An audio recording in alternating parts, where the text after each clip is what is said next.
제가 이런 생각을 해요. 이제 나이가 한 달 후면은 70 아니에요. 그러니 얼마나 많은 경험을 하고 왔겠고 또 주님과 얼마나 많은 시간들을 함께 했었겠습니까? 그런데 중요한 게 있더라고요. 그런데 대부분의 성도들이나 종들이 이걸 간과하는 거예요. 그냥 또 하나의 설교를 들어버려요. 얼마나 참 가슴이 아픈지 모릅니다. 여러분, 오늘 들었던 것 다시 한번 들어보세요. 제가 이게 마지막 설교라고 하면 뭘 할까? 나는 이거 할 거야. 그런 마음으로 또 저 얘기야, 또 저 얘기야. 왜 그런 줄 아세요? 가장 중요하기 때문에 이 설교를 또 이 예를 자꾸 들며 귀한 것을 마음속에 푹 집어넣으려고 그런 마음을 갖고 오늘도 이 설교를 해야겠다. 제가 한 설교가 한 8,000여 개가 됩니다. 한 설교가 아니라 제가 가지고 있는 설교 여기저기 다니면서 한 주일에 17번을 했을 때도 있어요. 그러니 얼마나 많은 설교를 갖고 있겠고 그 중에 주옥 같은 설교들은 얼마나 많이 있겠습니까? 그러나 그 무엇보다도 하나님, 저는 첫 설교를 이걸로 시작할 거예요. 내 인생의 마지막 설교라고 하면 이걸로 할 거예요. 제가 방주교회 은퇴할 때에도 저는 이 설교할 겁니다. 그래요. 다른 게 아니라 제가 그동안에 경험해왔던 것 중에 가장 귀한 게 뭘까? 저는 성도 여러분들에게 유언같이 얘기해요. 나라고 하는 인간은 가꾸지 않으면 잡초가 되어버립니다. 여러분의 신앙은 잠깐 놔버리니 어떻게 됩니까? 교회에 나와서 예배를 안 드리니 여러분의 신앙은 도대체 어디로 가고 있습니까? 기도는 합니까? 성경은 봅니까? 크리스찬 뭐라고 하는 신문이 우리 집에 왔습니다. 김영석 목사가, 목사님 이걸 보세요. 전 깜짝 놀랐어요. 교인의 50%인가 40%인가 50%는 한 번도 기도를 안 한대요. 성경을 안 읽는다고 해요. 그냥 와서 예배만 보고 가는 거예요. 더군다나 코로나 때가 되었습니다. 이때 우리들의 믿음을 어떻게 지켜야 할 건가? 우리의 믿음을 스스로 지키지 않으면은 분명한 것은 우리는 믿음 다 털어먹어 버릴 거예요. 기도 요만큼 하던 사람들도 그것마저 이제 안 할 겁니다. 어느 기관에서 크리스찬들에게 물었답니다. 그러니까 반 이상이 나는 이제 코로나가 없어진다 해도 동영상 예배를 드리겠다, 인터넷 예배를 드리겠다 하더래요. 왜? 이것이 굳어지면 이제 큰일 나는 거예요. 저는 그래서 성도들에게 꼭 얘기해 주고 싶은 게 있습니다. 내 신앙은 내 스스로 지키지 않으면은, 내 스스로 날마다 나를 갈지 않으면은 우리는 과연 천국이 보장될까? 이렇게 살다가 가장 중요한 건 예수 그리스도의 십자가는 외에는 없습니다. 구원받을 길이 없어요. 그러나 구원받은 믿음의 자녀들이 이제 천국을 향하여, 구원받은 그것으로 천국을 향하여 성령님과 함께 가야 하는데 가지 않고 세상에 묻혀 있다고 하면 과연 그거 진짜일까요? 우리는 뭘 해야 되느냐? 저는 마태복음 5, 6, 7장을 늘 읽으라고 합니다. 그것을 내 것으로 만들며 날마다 이것을 큐티를 하며 내가 뭘 버려야 할까? 무엇을 하면 주님 기뻐하실까? 그래, 나는 남에게 상처를 많이 줘. 이제 이 상처 주는 말 대신에 사랑한다, 내가 미안하다, 잘못했다, 그리고 남을 격려해 주는 그 입술로 나는 살아갈 거야. 하여튼 그런 마태복음 5, 6, 7장을 읽으며 내 삶이 변화되어 가야 돼요. 인격이 변화되어 가야 돼요. 주님의 말씀대로 바로 그런 사람들이 되어 가야 합니다. 너희들 이거 전체 지키지 않으면은 마치 모래 위에 세운 집과 같아서 다 무너질 거다, 그날에. 그건 무슨 말일까요? 그냥 다 무너져도 너희들 천국 가, 그 얘기일까요? 싸워야 된다고 말씀하셨어요. 손이 범죄하면 찍어버려, 눈이 범죄하면 빼버려. 그러면서 너희들은 천국을 향해 걸어가야 돼. 예수님은 우리에게 달란트를 남겨야 해. 너희들은 이 땅의 빛과 소금의 삶을 살아가야 돼. 그렇게 싸우면서 살아가야 돼. 경고는 훈련해가면서 너희들 살아가야 돼. 너무나도 많은 말씀을 해 주셨습니다. 그런데 이 땅에 과연 성도들이 얼마나 그런 삶을 살아갈까? 여러분들, 마태복음 5, 6, 7장은 보석 중에 보석이에요. 나를 깨버리고 그것을 내 마음 뼛속까지 깊이 담아 하루하루를 그렇게 이제는 살아가야 할 때예요. 이렇게 살아가다가 어느 날 여러분 갑자기 주님 앞에 가는 그런 사람들을 저는 너무나도 많이 봤어요. 준비가 되지 않은 사람들이요. 임진영 목사도 잘 알지만 그분은 평생 예수를 믿은 분이에요. 예배에 빠진 것을 못 봤어요. 새벽 기도서부터 시작을 하여 목요철이야 금요철이야 주일 예배에서부터 빠진 적이 없어요. 그런데 어쩌면 그런 죄를 짓는지요. 무섭지 않았던 모양이에요. 제가 이렇게 물었습니다. 어떻게 여기까지 당신 왔습니까? 목사님, 처음에는 무서웠어요. 처음에는 두려웠어요. 그런데 10년이 지나고 15년이 지나고 20년 가까이 되니까 아무렇지도 않았어요. 그 오랜 기간 저는 이 죄를 저질러 왔습니다. 나중엔 아무렇지도 않더래요. 어느 날이었습니다. 얼굴이 노랬어요. 당신 왜 이러냐? 목사님, 전 보지 않아도 암이에요. 저는 고통 가운데 죽을 거예요. 저 같은 놈이 이렇게 암에 걸려 고통당하며 죽지 않는다면 하나님은 안 계세요. 빨리 병원, 쓸데없는 소리 말고 병원 가보라고 그랬습니다. 대학병원에 가니 담도암이었고 이미 몸에 꽉 차 있었어요. 암이. 고통이 얼마나 심했겠습니까? 그러면서도 그 죄는 계속됐었어요. 나는 암일 거야. 견딜 수 없는 고통 가운데에도 그 죄악을 저질렀습니다. 너무 충격이었어요. 우린 대부분 이렇게 생각하지 않습니까?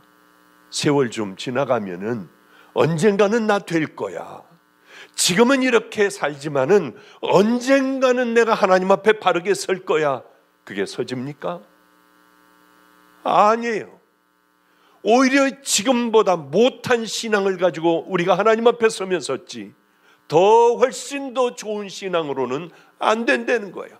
훨씬 더 좋은 신앙으로 살아가기 위해서는 여러분들 마태복음 5, 6, 7장을 날마다 내 안에 넣어놓고 성령님과 함께 나 자신을 십자가에 못 박는 그 경건의 훈련을 하지 않는다면 정말 마지막에 아름다운 그 길을 걸어갈 수 있을까요? 그래서 이걸 하자고 하는 거예요. 그분은 이제 소천하게 되었습니다. 우리 임진영 목사서부터 전부 가가지고 그렇게 붙들고 기도해도 안 돼요. 목사님, 회개가 안 돼요. 그러면 점점 혼수 상태로 들어가며 이분이 한 얘기가 그 얘기였어요. 저 문 보여? 커튼이 다 쳐져 있는데요. 저 문이 혹시 보여? 저 문은 너무 좁아. 너무 좁아서 나는 절대로 저길 들어갈 수가 없어. 얼마나 이게 충격이냐고요. 찢어질 듯한 마음 아니에요. 목사가, 담임 목사가 얼마나 괴로웠는지 몰라요. 어떻게든 해보려고 애를 쓰고 엄청나게 비가 많이 오는 날 비를 쫄딱 맞아가면서 모든 목사들이 모여 주여 주여 외쳤지만 안 되더라고요.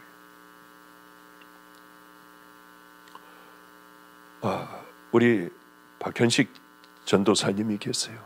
마가의 다락방에 맨 앞에 앉아 사람들을 열심히 교인들에게 인사하고 할렐루야 할렐루야. 방주교회에서는 제가 담임으로 있을 때 이분이 그렇게 할렐루야 할렐루야 하는데 그분을 거기 못 쓰게 했어요. 제가 막 방주교회로 부임을 했을 때 그렇게 결정들을 했더라고요. 너무 불쌍한 거예요. 전도사님, 여기 안 계셔도 돼요. 우리 마가의 다락방에 가셔서 소천하시는 그날까지 여기서 할렐루야 하고 교인들 다 받아주세요.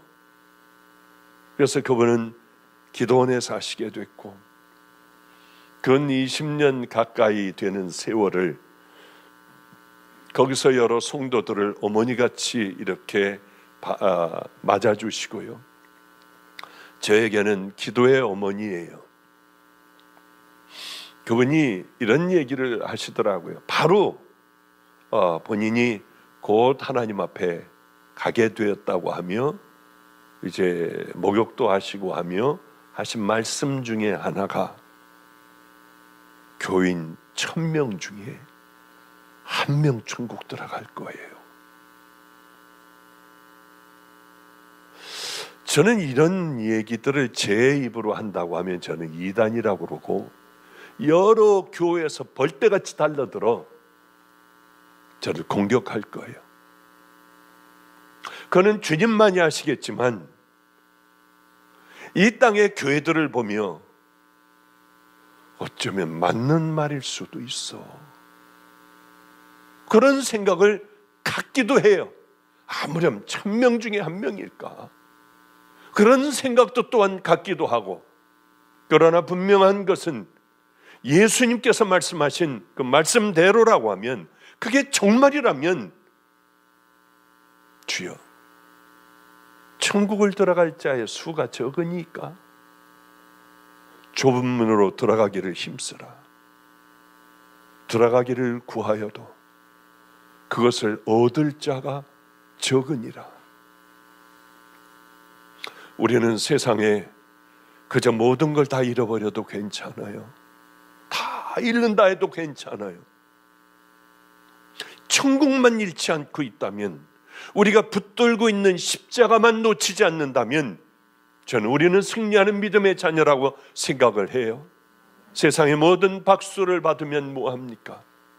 그러기에 마태복음 5, 6, 7장 산상수훈 주옥 같은 이 하나님의 말씀을 우리는 지켜나가자고 하는 거예요. 죽는 그날까지 날마다 우리 마음속에 담아 주님께서 이걸 가장 기뻐하시는 것이니 하루하루를 믿음의 길을 향해 걸어가자고 하는 거예요. 또 하나는 성령님과 동행하지 않으면 우리는 이 험한 세상에 살아갈 능력을 잃어버려요. 죄에 자꾸 노출되어 있는데 그 죄를 따라가게 돼 있어요. 하나님의 말씀대로 살아가긴 힘들어요. 죄는 쉽게 노출돼요. 그것이 금방 습관이 돼요. 내 삶의 일부분이 되어버립니다. 딱딱하게 들어가 돌같이 굳어져 버리게 돼요. 이것을 떼어내려면 얼마나 힘든지요. 이걸 과연 떼어낼 수 있는 사람들이 있을까? 죽음을 눈앞에 두면 떼어내는 사람들이 있더군요. 죽음을 눈앞에 두면 울며 설교하는 분들이 꽤 있더라고요. 그래, 하나님께서 이 은혜를 주시는구나. 그러기에 돌이 들어오기 전에 우리는 마음의 빗장문을 딱 닫아버려야 합니다. 이것이 그래도 마음의 빗장문을 닫아도 우리 안에는 잡초들이 또 열심히 잡초들이 자라나기 시작을 해요. 열심히 뽑아내야 합니다. 성령님과 함께 늘 살아가야 돼요. 성령님은 언제 들어오십니까? 이 시대에는 성령님을 이미 다 없애버린, 소멸시켜버린 시대가 되어버렸어요. 그러니 어떻게 하면 성령님께서 다시 임하실까요? 더러운 죄를 회개하면 성령님은 우리 안에 다시 오세요. 그래서 다시 탄식하시고 그렇게 하면 안 된다 하시고 주님이 기뻐하실 그 일들을 열심히 생각하게 하시고 살게 해 주세요. 성령님과 24시간 같이 지내는 거예요. 밤에 잘 때도 성령님과 함께 이 얘기 저 얘기하며 잠들고 눈을 딱 뜨면은 그때서부터 힘든데 딴 생각하지 말고 이빨 닦으면서 세수하면서 샤워하면서 성령님과 함께 얘기 한번 해보세요. 그게 여러분의 삶이 되게 한번 해보세요. 혼자 밥 먹으면서 아무 할 일 없이 그저 아무 생각 없이 밥 먹는 게 아니라 성령님과 함께 이야기하며 밥을 먹고요, 성령님과 동행하면서요, 운전해 가면서도 또 전철에 타서도 그냥 가만히 있지 말고 이분하고 가까이 하는 거예요. 마귀는 대적하고 성령님과는 가까이 하는 삶, 이게 얼마나 귀한지 몰라요. 그리고 하루의 일과가 끝나면 다 씻고 또 뭐 다른 거 할 필요 없이 그분하고 또 얘기하다가 잠이 들고요. 이 삶이 이렇게 살아간다면 강력하게 성령님은 우리하고 함께 하여 주신다는 거죠. 그것뿐만이 아니라 어떤 일들을 만나면 예수님이면 어떤 일을 어떻게 하셨을까? 오늘도 목사니까 하루에 여러 명의 성도를 만나게 될 거 아니에요. 오늘도 어떤 성도님을 또 만나게 되었습니다. 그런데 예전에 어려울 때 잠깐 도와드렸던 모양이에요. 저는 기억조차도 없습니다. 이제는 모든 것들이 괜찮아. 다시 저에게 이제 이걸 갖다 드려야지 마음이 편할 것 같더래요. 그런 상담을 할 때 얼른 저는 어떤 기도를 하느냐 하면, 주님 어떻게 해야 돼요? 이걸 받아야 해요? 말해야 해요? 받아서 어디에 써요? 제 입술을 주장해 주세요. 그냥 그렇게 늘 성령님하고 하듯이 저도 모르게 자동적으로 제 머리 안에 그게 돌아갔어요. 아니야, 흘려보내면 돼. 맞아. 그래서 입을 열어 성도님에게 말씀을 드렸어요. 성도님, 제게 줘가지고 제가 하면은 그저 줬던 걸 갚는 것밖에 더 되겠습니까? 그런데 성도님은 그렇게 어려운 분이 있다면은 그걸 흘려보내 보세요. 그리고는 이 다음에 모든 것들이 다 잘 된 다음에 어려운 사람에게 이걸 나누세요. 이렇게 한다면은 하나님의 은혜가 흘러가고 하나님께서 얼마나 기뻐하시겠습니까? 이제 그런 대답을 해드렸어요. 그게 뭐냐 하면은 이 성도님에게 가장 귀한 길이 뭘까? 주님, 어떻게 하면은 예수님께서 기뻐하실까? 그저 그런 일들인 거죠. 성령님하고 함께 대화를 하며 또 예수님이라고 하면 어떻게 하셨을까? 분명히 그렇게 하셨을 것 같아요. 이것이 흘러가도록요, 멈추지 않고 흘러가도록. 그러면은 참 아름답지 않겠습니까? 그래요.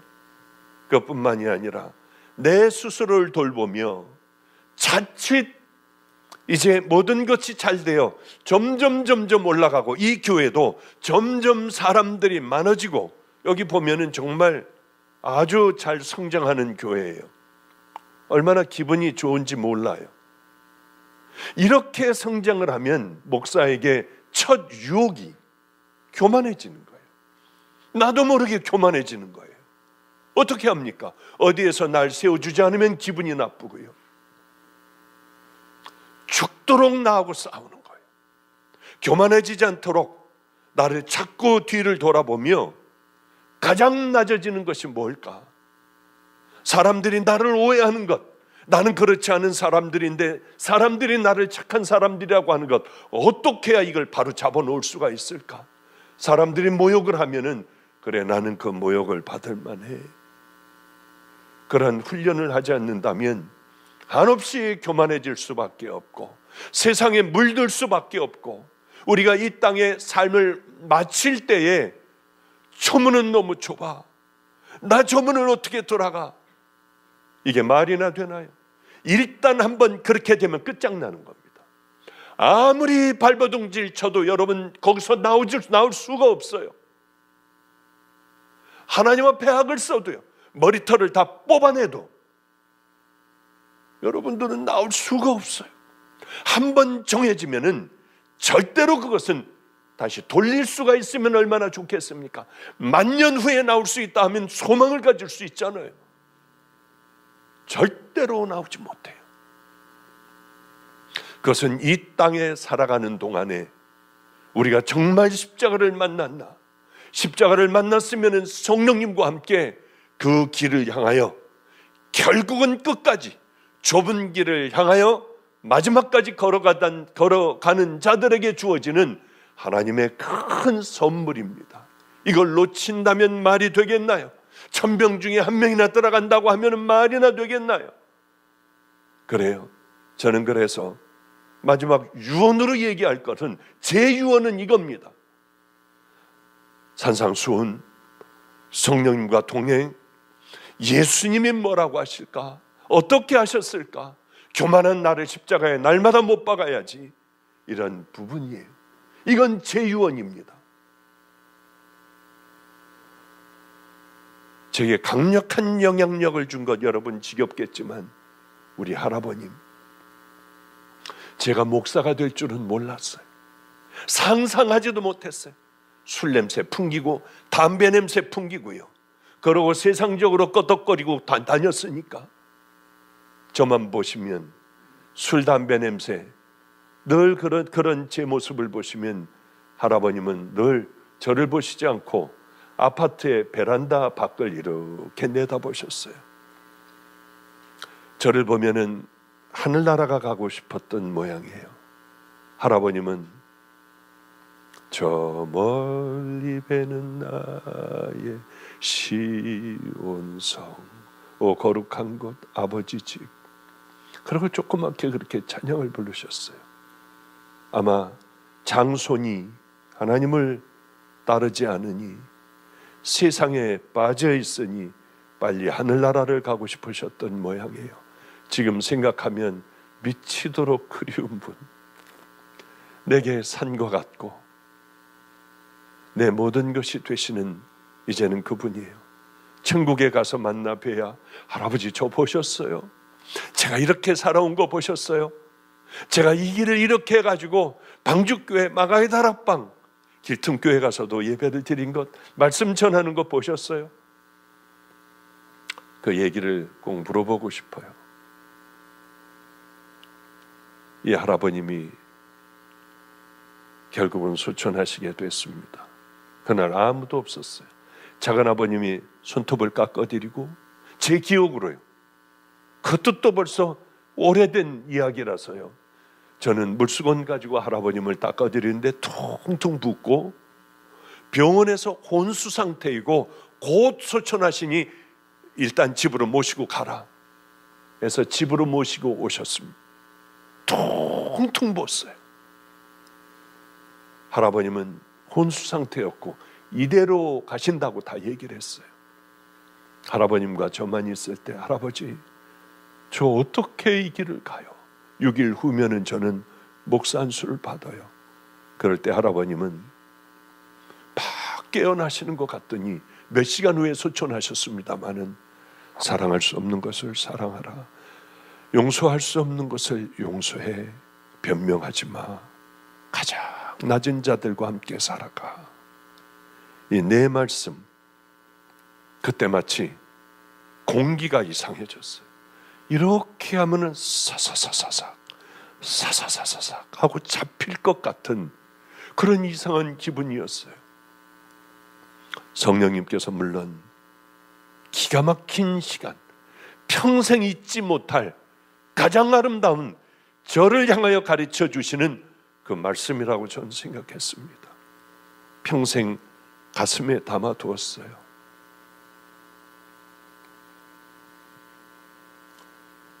주님을 만나는 그날,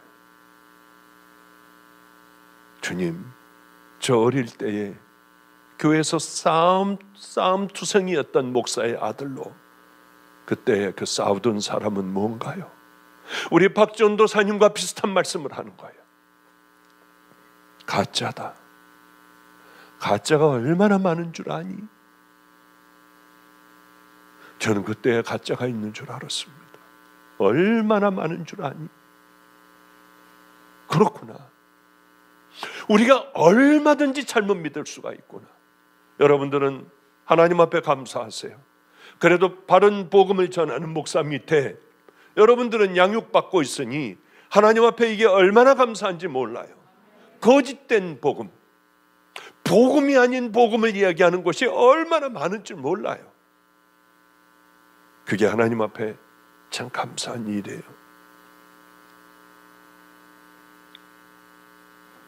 가짜다.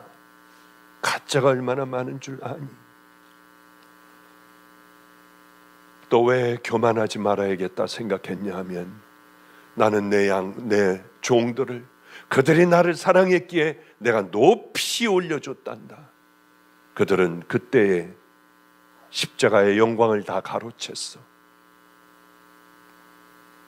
절대로 십자가의 영광만큼은 가로채지 말아야겠다. 주님, 제가 만약에 이 길을 가다가 하나님께서 저를 올려주셨는데 십자가의 영광을 가로챌 때는 죽여버리세요. 얼른 바로 죽여버리세요. 아무리 영광을 받으면 뭐예요? 길거리에 쳐 죽은 개 같은 그런 비참한 인생 아니에요.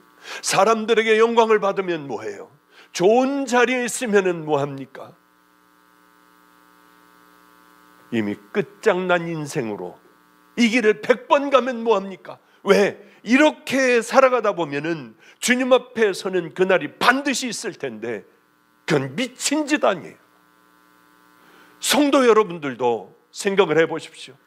그 아름다운 말로 할 수 없는 천국이 우리에게 보장되어 있는데 우리가 그 길을 걸어가지 않고 그저 지금의 음란과 거짓과 탐욕 이런 위선, 우울, 분노 이런 걸로다가 가득 차 있어 말도 안 되는 그 길로 걸어가 버린다면 이거는 정말 말도 안 되잖아요. 그렇게 되기 전에 얼른 죽어버리는 게 낫지 않습니까? 그렇다고 여러분 자살하고 그러라는 거 아니에요. 우리에게는 얼마든지 기회가 있는데 지금 아니면은 점점 후로 갈수록 굳어져 하나님 앞에 돌아오기가 어렵다고 하는 걸 목사로서 수도 없는 많은 사람들의 예를 보며 저는 깨달았기 때문에 지금 돌아와야 한다는 거예요. 지금 오늘서부터 시작하지 않으면 안 된다고 하는 거예요. 가짜다. 이제 탈들을 뜯어버려야 됩니다. 가면을 뜯어버려야 돼요. 하나님께서 제일 싫어하시는 것, 예수님께서 싫어하시는 것이 무엇인 줄 압니까? 가면을 쓰고 살아가는 것. 창녀면 그대로 몸 팔다가 나와도 간음하다가 나와도 주님은 다 용서하시고 내가 너를 정죄하지 않아, 이 말씀을 하셨습니다. 그런데 용서하지 못하는 건 가면을 쓰고 나오는 바리새인 서기관들을 향하여 그렇게 야단을 치지 않으셨습니까? 그래요. 이건 제 마음에 깊이 새겨두고 있는 것 중에 하나예요. 우리 또한 제 멘토가 있습니다. 제 멘토는 별의별 능력을 다 가지고 있었어요. 하나님 앞에 가까이 있는 분이었어요. 그런 것을 간증하면 저는 이단이 되고 신사도가 돼요. 제 평생에 그건 지금까지 보지도 못한 광경들이었고 기적들이었습니다. 가끔 임진영 목사하고는 함께 나눌 때가 있어요.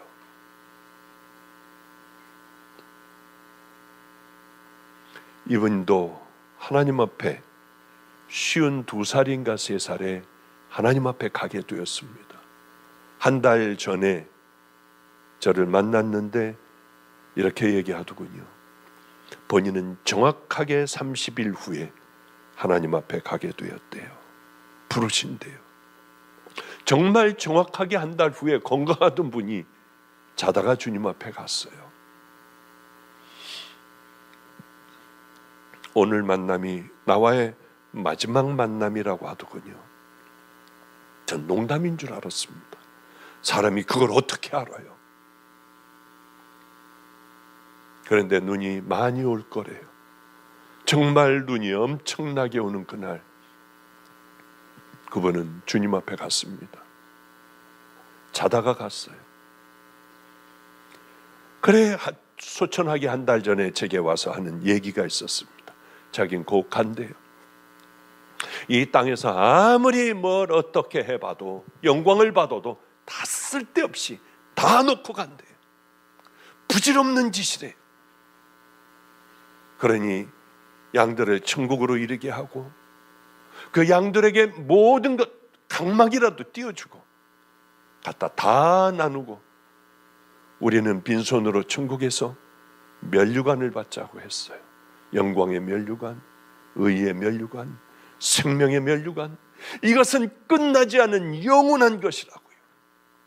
잠깐 즐기다가 모든 것들 다 버리지 말고 우리는 그 영광의 면류관을 향하여 살다가 주님 앞에 와 천국에서 만나자고 했습니다. 그것은 제 마음속에 또 꽉 새겨졌어요. 그래서 저 나름대로 힘든 이제 좁은 길을 향해 걸어가기 시작을 했죠. 걸어가던 어느 날이었습니다. 그 힘든 모든 일들을 다 이제 끝나게 되는 그런 시점, 주님 만나고 한 13년 이 정도 지나갔을 것 같아요. 12, 13년. 지금은 이제 다 잊어버렸어요. 간증도 못해요. 왜냐하면 이게 정확하지가 않으니까, 나이가 많으니까 자꾸 이게 왔다 갔다 하는 거예요. 그거 언제 얘기지? 그런 일들이 되게 자주 일어나요. 그런데 하나님을 만나고 하나님의 음성을 듣는 법을 제가 배웠었는데, 이 길을 걸어가면서부터는 모든 게 다 단절이 되었습니다. 그래서 힘든 길을 걸어갔어요. 그냥 정말 죽어라 하고 주님 만났던 그 기억을 하며 고통스럽고 어렵고 이 길들을 그렇게 걸어가던 어느 날이었습니다.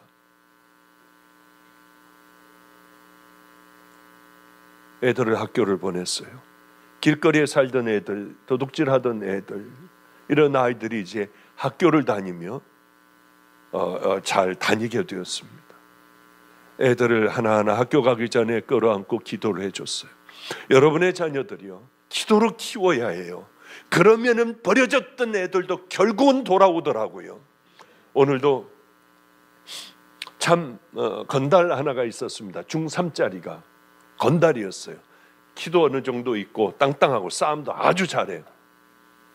여기 강한수 성도님 여기 다니시죠? 여기 아마 그 못지 않을 거예요. 얘는 중학교 3학년 때 그랜저 차를 딱 훔쳐가지고 그걸 가지고 이제 안성에서부터 저 충청도 쪽으로 넘어가는 거예요. 애가 얼마나 배짱이 있는지 칼하고 야구방맹이 이 뒤에다가 다 넣고요. 그런데 갑자기 좋은 차가 하나가 들어오는데 보니까 애 같은 애가 딱 이 건달 같은 애가 하나가 운전을 하니까 그거를 누가 봤느냐 하면 거기 술집하고 이런 건달들이 본 거예요. 우리 구역에 저런 게 누구야? 저놈 누구야? 그러고 따라왔는데 얘네들이 이제 그 안에서 우르르 나오니까 이놈은 혼자였어요. 중3 때요. 딱 문을 열고 칼 하나 차고 야구방맹이 딱 끌고 가니까 그 덩치만한 그런 녀석들이 다 도망가던 그런 애가 있습니다. 어저께 연락이 왔어요. 자기 아빠가 걘 또 박씨예요. 자기 아버지가 박보영 목사님이다 그러더래요. 맞아요. 내 다 아들 같은 애들이었으니까 그분을 만나고 싶다고 하더랍니다. 아주 걔도 말도 못하는 제 마음에 고통을 심어주고 그렇게 늘 교도소 갔다 나오고 교도소 갔다 나오고 하던 아이였어요. 이 아이가 저를 찾더래요. 혹시 강한수 성도님 같이 이렇게 또 구해질 줄 누가 압니까? 그래, 목요일 날 나를 찾아와라. 내가 마가의 다락방 집회니까 목요일 날 만나자. 하나님께서는 이 나이 많은 나, 이렇게 그때는 정말 깜깜하고 하나님 앞에 수도 없이 기도해도 이루어지지 않던 이런 일들이 어떻게 요즘에 이제 70이 다 돼가는 나이에 얘네들이 돌아올 수가 있을까? 또 4살 때 어떤 할머니가 저에게 버린 그 아이도 대학원을 잘 다니고 내 예쁜 딸이 되어 이제 한 2달 후에요. 한 2달 후에 결혼식을 합니다. 방주교회 목사하고 결혼식을 하는데 사람들 의견이 다 그러는 거예요. 목사님이 아빠가 되어 끌고 얘를 데려 들어가래요. 그건 자신이 없어요. 제가 그냥 주례사를 하는 거는 자신이 있지만은 얘를 데려가다가 괜히 찍찍 울기나 하면 어떻게 할까. 내가 그것도 많은 사연이 있으니까 하나님께서는 이제 내게 행복한 이 결말을 하나하나 맺게 해주시는구나. 어쩌면 그 아이가 또 나를 만나자고 할까 가슴이 두근거리기도 하고요. 한편으로는 또 작은 걱정이 있기도 하고 그래요. 저는 그렇게 힘든 고난의 세월을 이제 지나며 아이들을 학교를 기도해주고 보냈는데 누가 저를 부르더라고요. 그래, 밖에 나가보니 아무도 없었어요. 혹시 13년 전에 주님 나를 부르실 때 그 음성 아닐까? 달려가 강대상에 머리를 짓지며 울기만 했어요. 울기만 했어요. 소리내서 울기만 했어요. 왜? 저는 마음이 약한 사람인데 별의별 일들을 다 당했거든요. 제가 감당이 안 되는 일들이 대부분이었어요. 얼마 전에 안성을 제가 4번이나 갔다 왔습니다. 여기 임목사하고 한수하고 같이 갔다 오기도 하고요. 얼마 전에요. 바로 전주일인가. 또 그 전에 또 갔다 오기도 하고 4번을 요즘에는 다녀왔어요. 그런데 정태균 선교사, 아프리카의 선교사로 같이 살던 애, 그렇게 또 걔도 고통스럽게 했던 애가 선교사로 나가게 됐죠. 막강한 선교사가 됐습니다. 이 아이하고 둘이 안성을 가게 됐어요. 가는데 그러더라고요. 목사님, 저기요. 저기 저기 기억 안 나세요, 목사님? 안 나. 저기 목사님 매 맞고요, 모욕당하고요, 턱선 매 맞고 그러던 데 아니에요. 제가 어렸을 때 저것들 죽여버릴 거야 하는데 제가 눈으로 하지 말라고 하더래요. 가만히 있으라고. 너는 걔도 매 맞을 것 같으니까. 몰라, 전혀 기억이 안 나. 아니, 저기가 기억이 안 나세요? 안 나. 나는 그 광신극장 그쪽에 있는데 거기에 토큰 가게 아저씨에게 그쪽으로 가면 그 아저씨가 와서 주먹으로 때리고 쓰러지면 발로 밟고, 그때 그렇게 많이 매맞았던 거기가 생각나지 저쪽은 안 나는데. 참, 목사님 엄청 맞으셨어요. 그랬구나. 그게 제 삶이었거든요. 정말 힘든 삶이었거든요. 그런데 그날 이렇게 엎드려 울기만 하고 있었어요. 내 종아, 주님이실 거야. 13년 전에 그 주님이실 거야. 울면서 그냥 소리내서 울고만 있었어요. 말씀이 내 마음에 들리기 시작했습니다. 내가 다 봤다. 정말 전율을 느꼈어요. 그럼 내가 좀 더 잘할걸. 미쳤지, 내가 더 잘할걸. 그런 것들이 제 마음에 꽉 들어가 있어요. 할아버님 말씀, 내 멘토의 말씀, 또 제가 그동안에 느꼈던 것 다 봤다고 하는 성령님의 음성, 가짜라고 하는 바로 그 말씀들이요. 이것들을 제 마음속에 담았습니다. 성도님들, 이거는 성경에 있는 이야기가 아니에요. 그냥 저 개인적인 얘기니까 이걸 가지고 당신들 이거 믿어라, 저는 그렇게 얘기하지 않아요. 그러나 성경에서는 분명히 마태복음 5, 6, 7장을 통하여 우리에게 분명히 말씀을 해주세요. 마태복음 5, 6, 7장이 아니라 다른 여러 곳에도 우리에게 그렇게 말씀을 하세요. 그러니 하나님은 언제든지 우리를 보십니다. 우리는 이 땅에서 어쩌면 잠깐 잘못하면 가짜와 진짜 쌓이는 종이 한 장 차이예요. 어쩌면 우리는 가짜가 될 수도 있어요. 그러나 좀 전에 말씀드린 대로 나는 누구인가? 나 어디로 가고 있나? 나 정말인가? 주님 앞에 가면 주님은 내게 뭐라고 하실까를 생각하지 않는다면, 그냥 이렇게 예배만 왔다 갔다 보면서 살아간다면 얼마든지 가짜가 될 수 있다고 하는 거예요. 주님을 만나고 저는 산으로 들어갔습니다. 갈 데가 없었어요. 산에서 먹을 것도 별반 없었습니다. 2년간을 물론 사람을 만나기도 했지만은 거의 만나지 않고 사람들과 단절하고 하나님과 한번 깊이 사귀어보겠다고 하고 2년간을 산속에 있었어요. 성경을 얼마나 봤는지 몰라요. 별의별 일들이 그 안에 일어나지 않았겠습니까? 무서웠어요. 맨 무덤 있고 한 가족이 몰살을 당했을 때 거기 묻히기도 했습니다. 얼마나 무섭겠어요. 아무도 없어요. 두렵고 무서울 때마다 무덤으로 갔습니다. 나갔어요. 내가 싸워 이겨야 돼. 그래, 마귀들을 내가 물리칠 수 있는 힘이 있어야 돼. 거기서 통성기도 하고요. 산속 깊이 들어갔어요. 별의별 체험을 다 하지 않았겠습니까?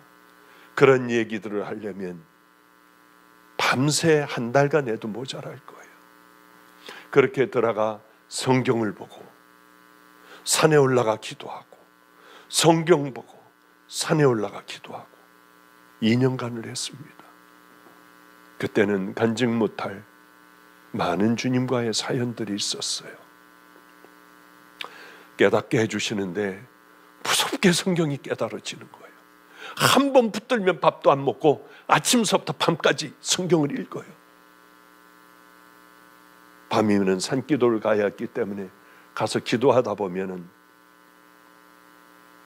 주님께서 모든 걸 다 덮어주세요. 그곳에서 자고 일어났는데 제 몸에는 아침 이슬 한 방울도 묻어있지 않았었고요. 피해, 지금 피해야 한다. 뭐야? 눈을 뜨고 하면은 그 갈색으로 그 국방색인가요? 그 회색 비슷한 독사가 저를 쳐다보고 있기도 했고요. 수도 없는 많은 경험을 했어요. 그러며 성경을 읽고 또 읽고 불같이 깨닫게 되고요. 로마서를 읽으며 뒹굴면서 울기도 했고, 그런 세월들이 있었는데 성경이 점점 좁혀지더라고요. 결국은 어떻게 하면은 내가 구원을 받을 수 있습니까? 어떻게 하면은 내가 영원한 생명을 얻을 수 있겠습니까? 예수님에게 물었는데 예수님께서 뭐라고 하시냐면은 영원한 생명이에요. 지금 천국 얘기를 하고 있는 거예요. 그 천국 가려면 어떻게 가야 합니까? 예수님께서 이렇게 말씀하세요. 마음을 다하고 목숨을 다하고 힘을 다하고 뜻을 다하여 주 너의 하나님을 사랑하라. 천국 가는 방법이에요. 우리가 그렇게 생명을 다해 하나님을 사랑하지 않으면은 우리는 그곳에 가기 어렵다고 하는 주님의 말씀이에요. 여러분 정말 하나님 사랑합니까? 아멘 대답 맘대로 하지 마세요. 정말 우리가 사랑하냐고요. 마음을 다하고 목숨을 다하고 힘을 다하고 뜻을 다하여 정말 그렇게 여러분의 모든 걸 다하여 하나님을 사랑하냐고요. 그리고 여러분의 이웃을 내 몸같이 사랑합니까? 우린 이렇게 안 돼요. 잘. 저도 안 되는데 어떻게 해요? 아멘하고 마음대로 그저 쉽게는 얘기할 수 있지만은 그게 정말 내게 돌아왔을 때에 정직하게 내게 물어볼 때 저는 잘 안 돼요. 제가 더 중요한 것 같아요.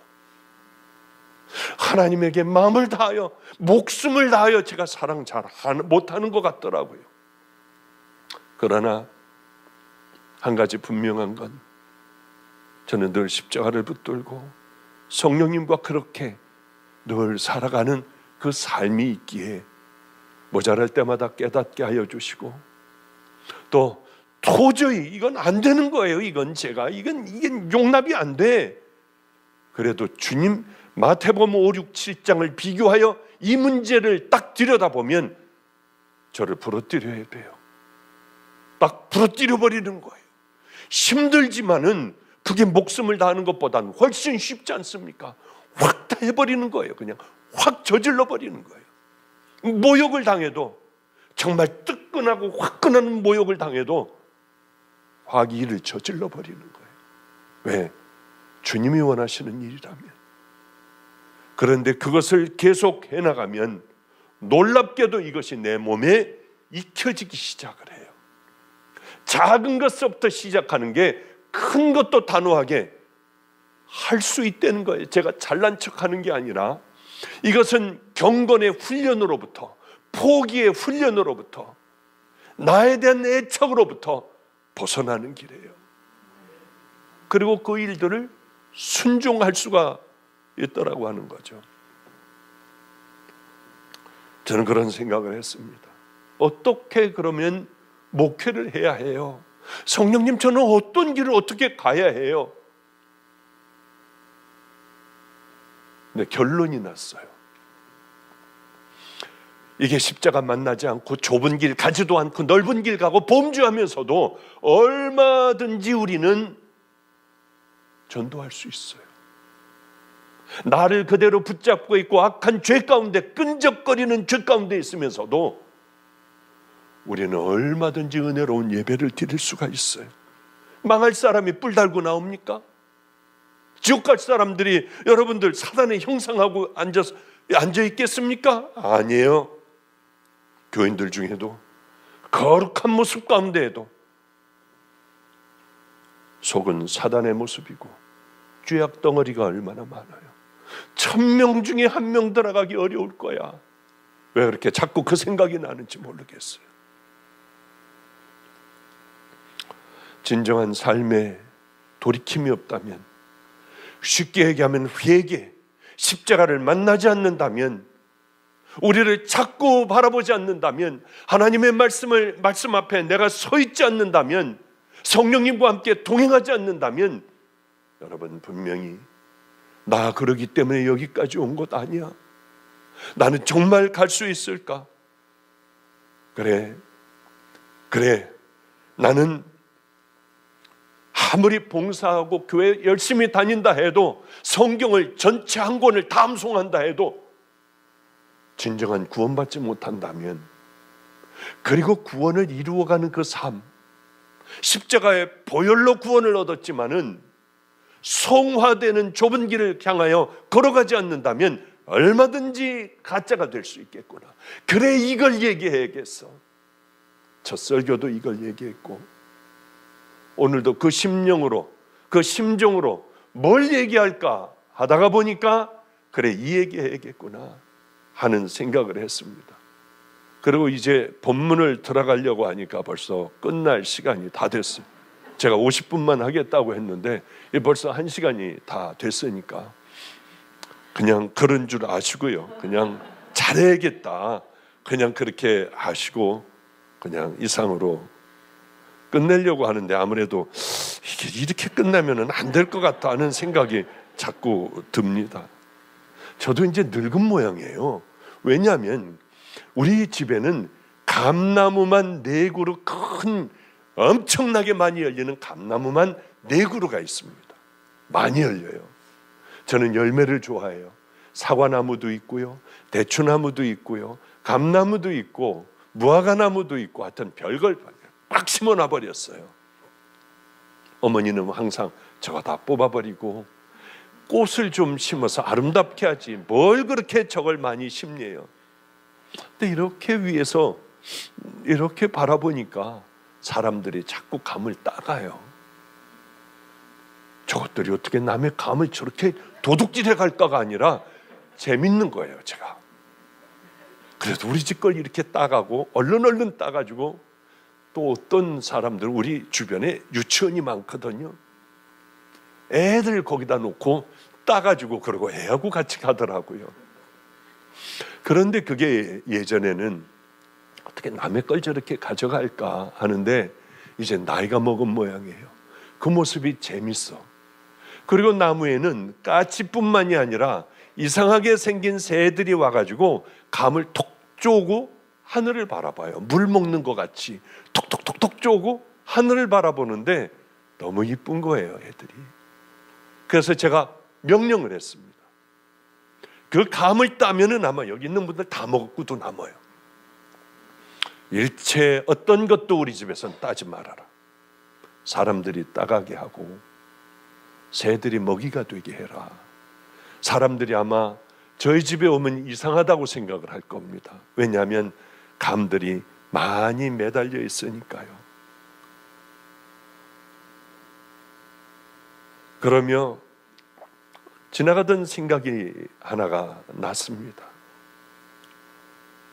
우리 아프리카 가는 애가 굉장히 정태균 선교사가 굉장히 어려운 데로 가요. 보란 가브라 족속. 이 사람들은 서로들 죽여요. 소말리아에서 총들 막 이런 거 기관총 사다가 바로 옆 부족이 우리 땅에 와서 풀을 뜯었으면은 그 학교에 가서 애들을 다 죽여버려요. 총을 쏴가지고. 선생이고 뭐고 다 죽여버려요. 그럼 이쪽에서 또 가가지고 다 죽여버리고. 그러니까 무서워서 선교사들이 못 들어가요. 우리는 그 북쪽을 뚫어야만 합니다. 그 북쪽은 다 무슬림이에요. 소말리아 뭐 이런 데 있지 않습니까? 여기하고 다 가까운 데인데 우리의 가장 걸림돌은 바로 그쪽이었습니다.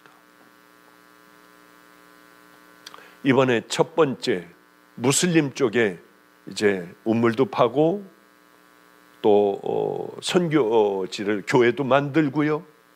뭐 불태우고 그러잖아요. 거기서는요. 바로 거기다가 이제 첫 북쪽으로 가는 그것을 곧 시작하게 돼요. 우리 선교지는 북쪽으로 시작하는 바로 거기에 있으니까. 왜냐하면 제게 북쪽을 뚫어 무슬림들을 복음화시키는 거예요. 그러려면은 보육원을 먼저 짓고요.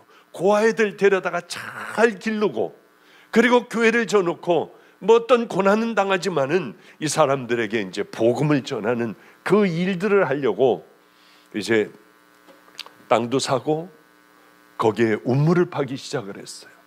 거기는 사막이에요. 물이 나오질 않아요. 그런데 이제 그 마지막에 제일 무서운 동네가 있습니다. 바로 거기에 이 정태균 선교사 가족이 다 들어가기로 했어요. 서로들 죽여요. 선교사가 못 들어가요. 폐 타이어에다가 씌워서 불질러 죽여버리니까. 그런데 이 설교를 9살짜리 딸아이가 하나가 있는데 옆에서 듣고 있더래요. 제 설교를. 그러더니 아빠한테 달려와가지고 놀라가지고 우리가 정말 거길 가? 그러더라는 거예요. 우리는 가야만 해. 거기 가서 꼭 하나님의 뜻을 이루어야 해. 그러니까 얘가 아프리카에 있다 왔거든요. 유치원에 뭐 이렇게 초등학교인가 다니다가 왔거든요. 급하면 영어가 나와요. Don't go! 하고 소리를 질르더래요. 아니야, 우린 가야 해. 그러나 하나님께서 우리를 지켜주실 거야. 저는 그 집에다가 지하를 콘크리트로 만들어 위험할 때는 들어가 피할 수 있는 그런 장소도 만들어 주려고 해요. 왜 그러냐 하면, 근데 이 아이 얘기하는 게 참 감사해요. 목사님, 저는 천하게 살아왔잖아요. 더럽게 살아왔잖아요. 어머니는 농약을 먹고 자살을 했어요. 누나는 목매달아 자살을 했어요. 정말 어쩌면 그렇게. 그리고 아버지는 알코올 중독이에요. 목사님, 이런 가운데 나도 이 저주받은 집안에서 태어나 나도 알코올 중독자가 되었다가 이제 종의 길을 걸어가잖아요. 조금도 두렵지 않아요. 그곳에서 영광의 죽음을 맞이한다면 저는 세상에 가장 행복한 자가 될 것 같아요. 이 아이하고 같이 전전주일날 그래도 1박 2일 마지막 여행이 될 것 같은 거예요. 자꾸 왜 그런지 불길한 생각이 들어 너나하고 여행을 가자. 그래서 이 아이하고 함께 속초를 가게 됐어요. 얘가 묻더라고요. 목사님, 사랑이라는 게 뭘까요? 하나님을 사랑해드리고 싶은데 많은 사람들에게 배려한다는 게 뭘까요? 그러더라고요. 배려란, 사랑이란 상대방이 마음 아플까봐 내가 더 아픈 거야. 상대방이 미안해할까봐 내가 더 미안해하는 거야. 예, 목사님, 바로 어저께 카톡이 왔어요. 목사님, 사랑하고 배려란 그 사람을 위해 죽는 것 같아요. 제가 우리 예수님 위하여 꼭 배려해 드릴 거예요. 진짜 사랑해 드릴 거예요. 마음을 다하고 목숨을 다하고 힘을 다하고 뜻을 다하여 주 너희 하나님을 사랑하라. 맞아요. 우린 그렇게까지는 하지 못하잖아요. 그러나 최선을 다해서 말씀 앞에 우리를 세워놓는 그 일 정도는 할 수 있을 거 아닙니까? 아침에 일어났어요. 떠나야 해요, 벌써. 그런데 그 속초에 거기 방에 새가 한 마리가 들락날락하고 왔다 갔다 하는데 거기 왜 그렇게 그날 추웠는지 모릅니다. 우리는 아침도 못 먹었어요. 춘천 가서 닭갈비를 먹자고 해가지고요. 그런데 가져간 감이 있었습니다. 제가 홍시를 큰 거를 좋아하거든요. 그래서 그걸 반을 잘라서 제 방에서 먹으려고 하는데 새가 불쌍한 거예요. 아무도 보지 않는 가운데 나는 먹으면 끝나는데 새들은 아마 한 달, 두 달은 먹을 수 있을 것 같아요. 그래 겨우 밖에 나가 걔네 집 앞에다가 감 반쪽을 넣어놨어요. 그리고 보니까 나무에서 다른 새들이 또 먹고 싶어하는 것 같아서 밖에 베란다 있는데 밖에 쪽에다가 이렇게 하나를 놓는데 정태균 선교사가 어느 틈인지 옆에 와 있더라고요. 목사님은 짐승들에게도 배려를 하시는군요. 저는 내 딸에게 이걸 먹이려고 하다가 아프리카 아이가 배고파하면은 저는 그 아이를 주겠습니다. 얼마나 감사했는지 몰라요. 어쩌면 가망이 없는 얘네들이 이렇게 귀한 믿음의 길을 향하여 걸어갈까? 주님을 위하여 마음을 다하고 뜻을 다하여 우리 주님을 사랑하는 마음을 갖게 되었을까? 그런 걸 생각했습니다. 저는 요즘 참 행복한 목사라고 생각을 해요. 오늘 그저 쭉 해나가려고 했는데 여기서 그냥 앞 한 페이지에서 걸리고 말았습니다. 다음번에 또 만나서 말씀을 전해드리도록 하죠. 우리는 개척을 하나를 하게 되었습니다. 김성준 목사에게 꼭 개척을 해주고 싶었어요. 그래서 마가의 다락방에서 한 1000명 정도를 띄워서 개척을 해줬습니다. 1년 반 정도가 지났어요. 잘하더라고요. 김성준 목사가 설교도 잘하고, 이대로 놔두면 유명한 목사는 분명히 되겠구나 하는 생각을 했고, 사람들은 점점 더 들어오기를 시작을 했습니다. 그런데 어느 날 케냐에 한 30여 명 모이는 교회에서 김성준 목사에게 초청을 한 거예요. 30여 명 모여요. 얘는 1000여 명 되는 목회를 하고 있는 가운데 사람들이 다 따르고 있고요. 저에게 왔더라고요. 목사님, 30명 되는 교회에서 초청이 왔어요. 저는 억지로 하라 말아라, 이미 머리들 다 컸는데, 저는 은퇴했는데 그렇게 얘기할 수 없잖아요. 너는 어떻게 생각하니? 목사님 말씀하시면 가라고 하면 다 내려놓겠습니다. 센데 속으로 생각을 했어요. 그건 네가 해야지. 내게 배운 대로 네가 해야지. 내가 해서 되겠냐?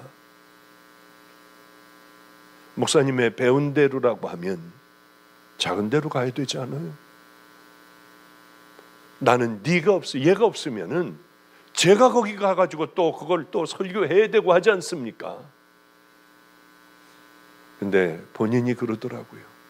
낮은 데로 내려갈게요. 참 고마웠어요. 그래, 어제 케냐로 어린 아들, 아주 어린 애들입니다. 걔네들을 데리고 어제 떠났어요. 아무도 나가지 말아라. 외롭고 쓸쓸하게 가게 해라. 교인들도 한 명도 못 나오게 하고, 전도사들, 부목사들 일체 못 나오게 했어요. 외로운 길을 걸어가게 하기 위해서요. 그게 쉬운 일 같습니까? 1000여 명 되는 교인, 이제는 출세가 보장이 됐습니다. 이걸 다 놔버리고 30명 되는 교회로, 그것도 한국에 있는 교회가 아니라 아프리카에 있는 열악하기가 짝이 없는 그 교회 간다는 것이 쉽냐고요. 어제 떠나는 목사님, 저 가겠습니다. 그래, 잘 다녀와라. 그리고 전화를 끊고 주님 앞에 기도하며, 나 행복한 사람이구나. 난 다른 거는 몰라도 그저 열매 맺는 삶은, 아이들 통한, 이 종들을 통한 열매 맺는 삶은 살아왔구나. 너무나도 감사했어요. 그런데 가기 바로 며칠 전이었습니다. 자기네들은 집안 식구들끼리 예배를 드리는데, 애들이 한글을 아니까, 막내도 띄엄띄엄 한글을 그저 읽으니까 같이 성경을 쭉 돌아가며 읽고 있는 중이었답니다. 읽고 있는 중에 마침 딸아이 차례가 돼서 읽는 것이 사도행전 20장 22절부터 24절까지 얘가 읽었대요. 보라, 이제 나는 성령에 매어 예루살렘으로 가는데 거기서 무슨 일을 당할는지 알지 못하노라.